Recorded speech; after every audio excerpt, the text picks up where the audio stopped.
সংসারের সবচেয়ে ভয়ঙ্কর মানুষকে গিন্নি বাড়িতে কে সিদ্ধান্ত নেয় আমার বোকা। সংসার কেমন চলে? ও একটু বোকা। তবুও একে অপরকে ভালোবাসেন তো? কি হলো, চুপ করে গেলে কেন? তারপর কি বলো, পুরো নমস্কার কথাটা বলো। বন্ধুরা, আপনাদের সবাইকে স্বাগতম আমাদের আজকের স্পেশাল কার্টুন পডকাস্টে। আজ আমাদের সাথে রয়েছেন রাজদরবারের সবচেয়ে বুদ্ধিমান মানুষ আমাদের গোপাল দাদু, আর সাথে রয়েছেন ওনার জীবনের আসল বস মানে আমাদের দিদা। নমস্কার নমস্কার। আমাকে ডাকা হয়েছে মানেই আজ সত্য কথা বলা যাবে না?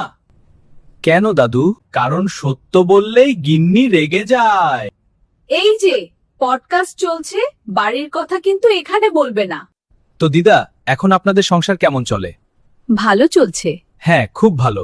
সংসার তো আমার বুদ্ধিতেই চলে। তোমাদের দাদু তো শুধু লোক হাসায়। আমি না থাকলে মানুষ হাসবে কি করে? তো দাদু, সংসারের সবচেয়ে ভয়ঙ্কর মানুষকে? প্রথমে রাজামশাই, তারপর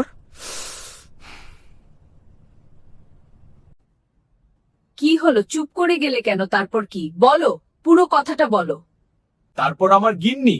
কারণ রাজা শুধু চাকরি কেড়ে নিতে পারে, গিন্নি কিন্তু ভাতও কেড়ে নিতে পারে। দাদু, বাড়িতে কে সিদ্ধান্ত নেয়? আমি সিদ্ধান্ত নিই, আর গিন্নি ঠিক করে দেয় সেটা ভুল না ঠিক। এই জন্যই সংসার চলছে। তবুও একে অপরকে ভালোবাসেন তো? ভালোবাসি বলেই তো এখনো বেঁচে আছি। ও একটু বোকা, কিন্তু আমার বোকা। বন্ধুরা, আজকের পডকাস্টে এখানেই শেষ। আপনাদের যদি গোপাল দাদু আর দিদা এই খুনসুটি ভালো লেগে থাকে, তাহলে লাইক, শেয়ার আর সাবস্ক্রাইব করতে ভুলবেন না।